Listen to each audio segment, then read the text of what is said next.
ቀዲም ነው የሚለው ቁርአን ፍጡር አይደለም የሚለው ባጢል ለመሆኑ ምንም ጥርጥር የለውም ማለት ለምን ሲባል لأن القرآن ይህ ሙግት ክፍል 2 ነው። السلام عليكم ورحمة الله تعالى وبركاته شرح العقيدة السفارينية የሚለው ኪታብ የኢብኑ ዑሰይሚን ላይ ቁርአንን ፍጡር እንደሚል አሳይቼ ነበር። በድጋሚ ቁርአንን ፍጡር ያለበትና ቁርአንን ቀዲም ነው ያሉ ሰዎችን የሚያነወርበትን ቦታ ማሳያችሁ ይሆናል። ኢለል አማም።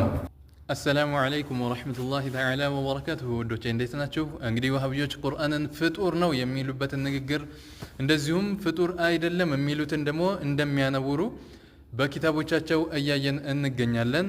እዚህ ጋር እንደምታዩት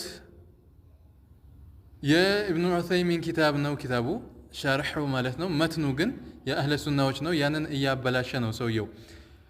ጠይብ ወደታይ ዝቅ ብለን ነው ተመልከቱ። እዚህ ጋር ምን አለ? ወከላሙሁ ሱብሓነሁ ቀዲሙን አለ። ቀዲም የሚለው ንግግሩ አልቀዲሙ ዐንደሁም ማ ለይሰ ለሁ አወል ለመኖሩ መጀመሪያ የሌለው ማለት ነው አለ። ያዕኒ ማ ካነ አዘልየን ለም የስቢቅሁ አደሙን አለመኖር ያልቀደመው የሆነ ነው ቀዲም ማለት እነሱ ዘንድ አለ። ናም አህለ ሱና ወልጀማዓዎች ይህንኑ ነው የአላሁ ስብሓንሁ ወተዓላ ንግግር ለመኖሩ መጀመሪያ የሌለው ማለትም ፍጡር ያልሆነ ነው ቀዲም ነው ማለት ነው። ይህንን ነው የሚያምኑት እነሱ። ደግሞ ይህን ምን አለ እታቸው ረድልና ምን ይላል? ወዓላ ሃዛ የቁሉ ልሙአሊፉ በዚህ መልኩ ሙአሊፉ ይላል አለ። እንግዲህ ቀዲም ሲባል እነ ልቁርአነ ከላሙ ላህ ልቀዲም ቀዲም ነው ይላል የአላሁ ስብሓንሁ ወተዓላ ንግግርን ቁርአንን ቁርአን ከላሙላህ የሆነው አልቀዲም ቀዲም ነው ብሎ ይላል አለ። ያዕኒ አልአዘልይ ይህን ሲል አዘልይ ማለቱ ነው አለ። አዘልይ ማለቱ ነው ማለትም ለመኖር መጀመሪያ የሌለው ፍጡር ያልሆነ ማለቱ ነው ብሎ በዚህ መልኩ ካስቀመጠ በኋላ አይ አነ አልቁርአነ ቀዲሙን ቢቅደሚ ላህ ዐዘ ወጀለ አላሁ ስብሓንሁ ወተዓላ ቀዲም እንደሆነ ሁሉ የአላህ ንግግርም ቁርአኑ ቀዲም ነው እያሉ ነው እያለ ስለ ሙአሊፉ ንግግር እየተናገረ ነው። ፈሁወ አዘልዩን አዘልይ ነው እያሉ ነው እያለ ነው። እንግዲህ ወደ ታይ እነሱን ኢንካር ሲያደርግ እንመጣለን። አይ ለም የዘል ሃዛ ልቁርአኑ ዐላ ዛዕሚሂ ይኸው እንግዲህ በሱን ዛዕሙ እያለ ነው።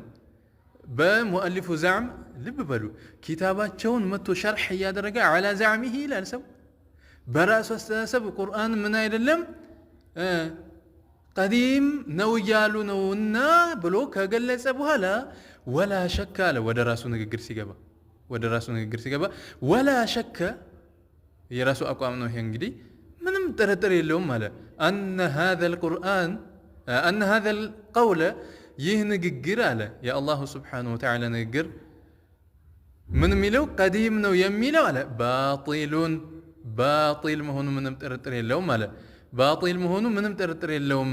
ይሁት ቁርአን ቀዲም ነው የሚለው ቁርአን ፍጡር አይደለም የሚለው ባጢል ለመሆኑ ምንም ጥርጥር የለውም አለ። ለምን ሲባል لأن القرآن يتكلم الله به حين إنزاله ምክንያቱም ቁርአንን እኮ አለ አላሁ ስብሓንሁ ወተዓላ በሚያወርደው ሰዓት ነው የሚናገርበት። ስለዚህ ምን እንላለን አለ ቀዲም ነው ሳይሆን የምንለው ፍጡር አይደለም ሳይሆን የምንለው ፍጡር ነው የምንለው በሚል በዚህ መልኩ አስቀምጦት ይገኛል ማለት ነው። እሺ በዚህ ልክ ቁርአንን ፍጡር ነው ካላላችሁ ብለው የሚታገሉ የሆኑ ሰዎች የአላሁ ስብሓንሁ ወተዓላ ንግግርን ፍጡር ነው የሚሉ ሰዎች ሙስሊም ናቸው ብላችሁ ታምናላችሁ? ፍጡር ነው የሚሉት ወሃቢዮች እንጂ እኛ ሙስሊሞች አይደለንም። ወደ ሀቁ መንገድ ኑ እንላለን። ሙግት ክፍል 3 ይቀጥላል።